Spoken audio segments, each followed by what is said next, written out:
अस्सलाम वालेकुम। उम्मीद है आप सब खैरियत से होंगे। और आज के तीसरी किस्त में हम बात करेंगे गियारी और गियोंग सेक्टर के हवाले से। इससे पहले दूसरे किस्त के अंदर मैंने आप लोगों को बाल्टोरो सेक्टर के हवाले से बताया था, जहाँ पे K2 समेत बाकी जो 4 बड़ी पीक्स हैं उसके हवाले से काफ़ी डिटेल में आप लोगों को बताया था। यहाँ पे इस सेक्टर के अंदर फिर हम क्योंकि जो बाल्टोरो सेक्टर है वो एक साइड पे है, जो गियारी और गियोंग सेक्टर है वो दूसरी साइड पे हैं, तो हम स्कर्दू से फिर इस सेक्टर के लिए रवाना हो गए। और ये बिल्कुल पहाड़ों के बीच में रास्ता जाती है और वहाँ पे उनका जो बेस कैंप था, बड़ा प्यारा कैंप वहाँ पे बनाया गया था, जहाँ पे हम पहुँच गए। और फिर उससे ऊपर जो उनके सब सेक्टर शुरू हो जाते हैं, गियारी का और गियांग का, फिर हम वहाँ पे गए। और इसका मैं आपको बता दूँ कि ये बड़ी प्यारी जगह थी। और वहाँ पे चूँकि सिविल आबादी तो है नहीं, क्योंकि सिविल जो सिविलियन है उनके लिए वहाँ पे रहना बहुत ज़्यादा मुश्किल है। जो मैंने आप लोगों को पहले भी बताया था कि सर्दियों के मौसम में टेम्परेचर जो है वो -50 तक जब गिर जाता है, तो आप खुद ही सोच ले कि उसमें इंसान फिर नहीं रह सकता। इसी वजह से वहाँ पे सिविलियन आबादी नहीं है। लेकिन जो इनका बेस कैंप था उसके करीब एक गांव था, वो आखिरी गांव था। उससे फिर आगे सियाचिन का जो दूसरा इलाका गियारी और गियांग सेक्टर का शुरू हो जाता है, तो फिर वहाँ पे सिविलियन आबादी नहीं थी। इसी तरह फिर जब हम आगे बढ़े तो उससे आगे यहाँ पे हम गए, ये जो इब्राहिम एक सेक्टर है, इब्राहिम पोस्ट है, इब्राहिम पोस्ट से नीचे। और ये भी तकरीबन इब्राहिम पोस्ट कुछ 18,500 फीट बुलंदी पे है। काफ़ी बहुत ज़्यादा इसका हाइट है। उसके नीचे इनका एक दूसरा ये यूसुफ पोस्ट, और इब्राहिम पोस्ट के नीचे जो एक जगह थी उनका एक दूसरा, वहाँ पे 2-3 पोस्ट बनाए गए थे। तो हम वहाँ पे पहुँचे, और जब हम वहाँ पे पहुँचे तो पाकिस्तानी फौज के जो जवान थे और ऑफिसर्स थे वो बड़े बेकरारी के साथ हमारा इंतज़ार कर रहे थे, क्योंकि उनको पहले से मैसेज कन्वे कर दिया गया था कि ये कुछ जो जर्नलिस्ट है वो आ रहे हैं। तो जब हम पहुँचे वहाँ पे वो बड़े बेताबी के साथ इंतज़ार कर रहे थे और बड़े खुश हुए। जब हम वहाँ पे पहुँचे तो बहुत ज़्यादा खुश हुई कि काफ़ी अरसा के बाद हमने बाहर से आने वाले लोगों के साथ मुलाकात की। और वो बिल्कुल बेखबर रहते हैं बाकी दुनिया से। मैं ये कहूँगा कि बाकी दुनिया से बिल्कुल बेखबर रहते हैं, क्योंकि वहाँ पे कोई न्यूज़ और इन्फॉर्मेशन कुछ भी वहाँ पे उसका एक्सेस नहीं है। तो इसी वजह से वो बड़े खुश थे। उन्होंने बहुत बेहतरीन किस्म का इंतज़ाम हमारे लिए किया था, और चाय का, और एक स्पेशल उन्होंने कुछ कस्टर्ड तैयार किए थे और कुछ और स्वीट डिशेस तैयार किए थे। और मुझे उनका चाय अब भी बहुत ज़्यादा याद आता है। जब भी मैं अपने दोस्तों से यहाँ पे मिलता हूँ तो मैं हमेशा उनके चाय का जिक्र करता हूँ कि यार उस तरह का चाय किधर मिलेगा। क्योंकि मैंने बहुत जगहों पे मुझे जाने का मौका मिला है और बहुत जगहों पे मुझे चाय पीने का मौका मिला है, लेकिन आप यकीन करें कि सियाचिन के अंदर जो चाय वो लोग बना रहे थे वो कहीं भी मुझे नहीं मिला। इतना ज़बरदस्त था, इतना ज़बरदस्त। एक उनका एक स्वीट किस्म का वो डिश बनाते थे, वो भी बहुत ज़्यादा प्यारा था, बहुत ज़बरदस्त था।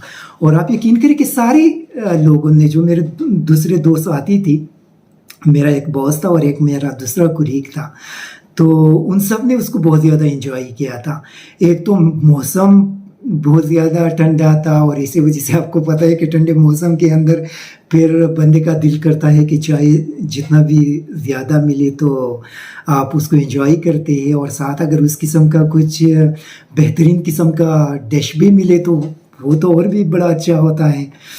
तो एक तो हम उधर गए, और दूसरी जगह पे फिर जब हम गए, ये मेरे ख्याल में वेक्टर पोस्ट से बिल्कुल नीचे एक जगह थी जहाँ पे हम गए। तो उन्होंने फिर हमारे लिए लंच का बंदोबस्त किया था। उनका लंच भी बड़ा ज़बरदस्त था, बिल्कुल सादा किस्म का और बहुत बेहतरीन किस्म का लंच था।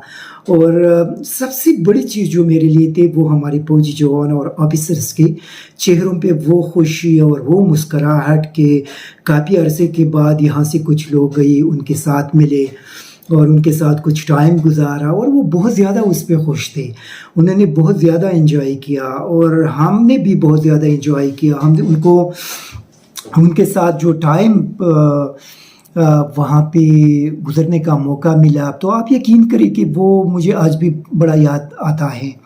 اور بہت پیارا ٹائم تھا، بہت اچھا ٹائم تھا، اور بہت پیارے لوگ تھے، بڑے نائس قسم کے لوگ تھے جو ہمارے جوان تھے اور جو جتنے بھی آفیسرس تھے. اور ان سے ویسے میں نے یہی پوچھا کہ آپ لوگ یہاں پہ زندگی کس طرح گزارتے ہیں، تو اس نے مجھے بتایا کہ دیکھیے یہاں پہ ہم اپنا ایک تو مطلب جو ہم گھروں میں کھیلتے ہیں، جو ہمارے بچے اور بڑے سارے کھیلتے ہیں لڈو، اس پہ ٹائم گزرتا ہے. دوسرا وہ اپنے لیے مختلف قسم کے جو ہم آپس میں کرتے ہیں میوزک کا جو پروگرام ہے کہ اگر آپ کے پاس رباب ہے اور آپ اس کو آپس میں بیٹھ کر وہ انجوائے کرتے ہیں تو وہ چیزیں وہاں بھی ہوتی ہیں. اور اسی طرح ٹائم گزرتا ہے کیونکہ وہاں پہ آپ مومنٹ نہیں کر سکتے. دیکھیں یہ جو پوسٹ ہے، فرض کریں یہاں پہ 2-3 انہوں نے پوسٹ بنائے ہیں، وہ ہر پوسٹ کے اندر 10-15 لوگ ہیں، تو آپ اس احاطے سے باہر نہیں جا سکتے.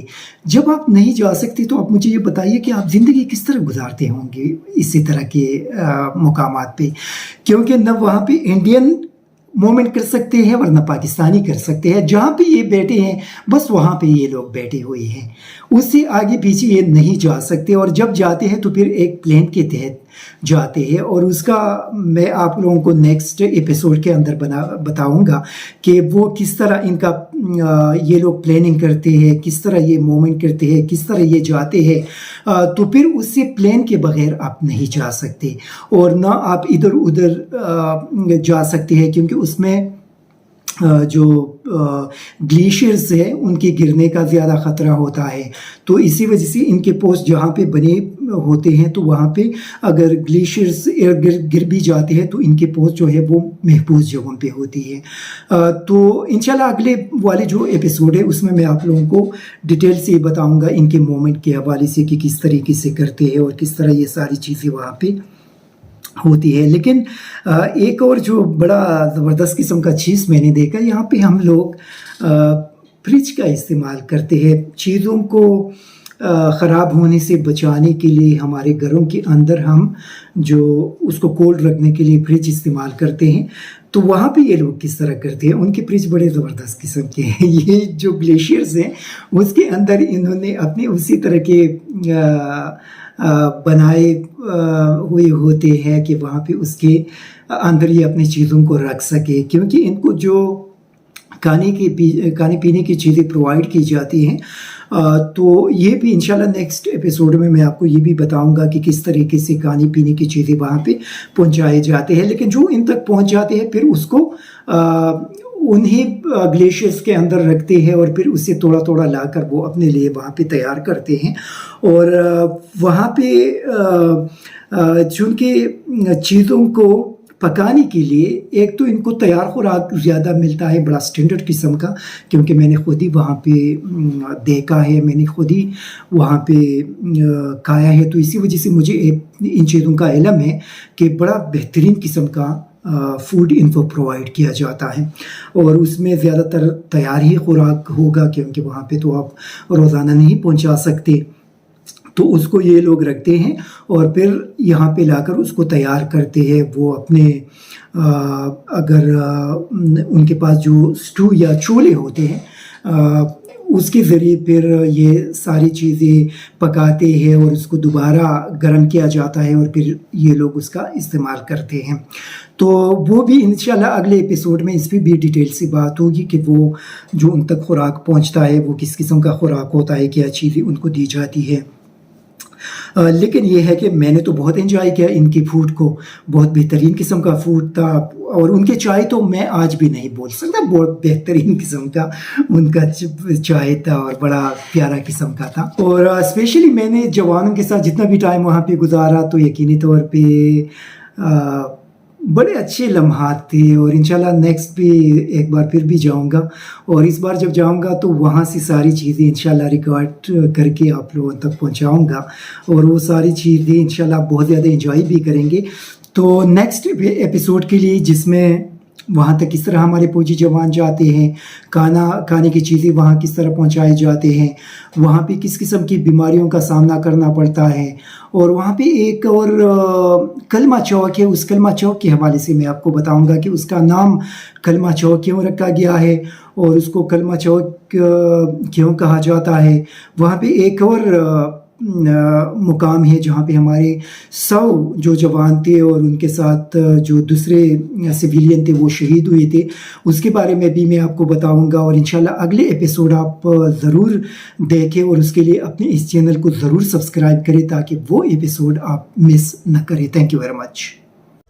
ISTV पाकिस्तान को सब्सक्राइब करें और बेल आइकन को दबाएं मज़ीद वीडियो और अपडेट्स के लिए।